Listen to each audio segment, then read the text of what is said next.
ஹாய்ங்க, எல்லோரும் எப்படி இருக்கீங்க? நாங்கள் ரொம்பவுமே நல்லாயிருக்கோம். இது வந்து ரேண்டமாக நிறையா வீடியோஸ் எடுத்து வச்சுருந்தீங்க, அதை தான் அப்லோட் பண்ணுறேன். என்னோடய பொண்ணுக்கு வந்து டிசம்பர் 4th வந்து ஃபர்ஸ்ட் பர்த்டே செலிப்ரேட் பண்ணியிருந்தோம். செலிப்ரேட் பண்ணும்போது நிறைய வீடியோஸ் எடுத்து வச்சுட்டு, சரி அதுக்கப்புறமா அப்லோட் பண்ணலாம் அப்படிங்கிற மாதிரி தான் இந்த வீடியோஸ் எல்லாமே எடுத்து வச்சுருந்தேன். சரி அதுக்கு வந்து அதுக்கப்புறம் டைமே கிடைக்கலைங்க. என்ன சொல்கிறது, மென்டலி அன்ஃபிட் அப்படிங்கிற மாதிரி இது எல்லாம் எடிட் பண்ணி போடணும் அப்படிங்கிற ஒரு இதே இல்லை. சரி ஃபைனலாக ஓகே போட்டுடலாம் அப்படின்னு சொல்லிட்டு தான் இன்றைக்கி இந்த வீடியோவை அப்லோட் பண்ணுறேன். ஸோ நிறைய விஷயங்கள் வாங்கி அரேஞ்ச் பண்ணி அன்னைக்கு டேவை பீஸ்ஃபுல்லாக செலிப்ரேட் பண்ணணும் அப்படிங்கிறது தாங்க என்னோடய பெரிய விஷயமா இருந்துச்சு.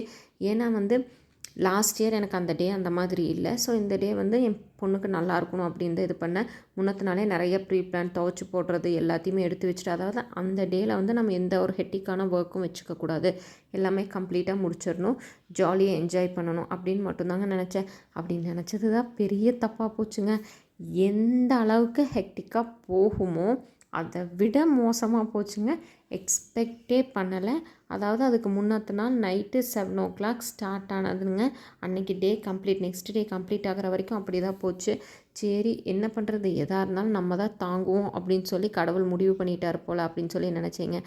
இதில் இன்னொரு விஷயம் என்னென்னா, மத்தியானம் அரிசிக்கு ஊற வைக்கலாம் அப்படின்னு சொல்லிட்டு கீழே ஃப்ரெண்ட்ஸு நாங்களாம் அரிசி அளக்கும் போதே அவங்க என்ன சொன்னாங்கன்னா, இப்போ ஊற வைக்க வேண்டாம், நைட்டு ஊற வைங்க, காலையில் ஒரு 5 o'clock அந்த மாதிரி எந்திரிச்சு ஆட்டி வச்சிட்டோம் அப்படின்னா நாளைக்கு நைட்டு சுடுறது தானே கரெக்டாக இருக்கும், ஒரு 8 hours மேலே ஆகிடும் அப்படிங்கிற மாதிரி தாங்க சொன்னாங்க. அப்போவும் நான் அங்கெல்லாம் மண்டையை ஆட்டிட்டு வந்துட்டேங்க. அதுக்கப்புறம் வந்து என்ன யோசிச்சேன்னா, வேண்டாம் நம்ம ஏன் வந்து திருப்பி நாளைக்கு காலையில் எழுந்திரிச்சு மாவெல்லாம் ஆட்டிட்டு கிரைண்டரெல்லாம் க்ளீன் பண்ணிவிட்டு இப்படியெல்லாம் இருக்கணும், அதனால் அந்த வேலையை பண்ண வேண்டாம்னு சொல்லிட்டு ஈவினிங்கே ஒரு 5 o'clock ஊற வச்சுட்டேங்க. எனக்கு 7 o'clock தான் இன்னொரு இன்சிடெண்ட் வந்து நாங்கள் அதுக்கு போகிற மாதிரி ஆயிடுச்சு. அதுக்கப்புறங்க அன்றைக்கி 7 o'clock போயிட்டு திருப்பி நைட் 10 o'clock வீட்டுக்கு வந்து மாவையெல்லாம் ஆட்டி எடுத்து வைக்கும்போது எனக்கு தெரிஞ்சு 2-2:30 மணி ஆயிடுச்சுங்க. திருப்பி நெக்ஸ்ட் டே மார்னிங் வந்து நாங்கள் அங்கே வீட்டுக்கு போகணும். அங்கே போய் எங்களுக்கு நிறைய ஒர்க் இருக்கிற மாதிரி இருந்துச்சு. திருப்பி வீட்டுக்கு போகணும். பர்த்டேவை கேன்சல் பண்ணிட்டோம்.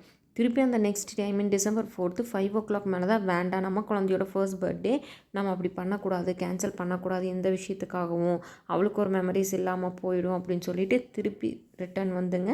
ஃப்ரெண்ட்ஸ் கீழே எல்லாத்தோட ஹெல்ப்பால் எல்லாத்தையுமே நீட்டாக டெக்கரேட் பண்ணி கம்ப்ளீட்டாக முடிச்சு அவங்க வந்து டின்னர் பண்ணுறதுக்கு ஹெல்ப் பண்ணலைங்க, டின்னரே அவங்க தான் பண்ணாங்க எல்லாமே.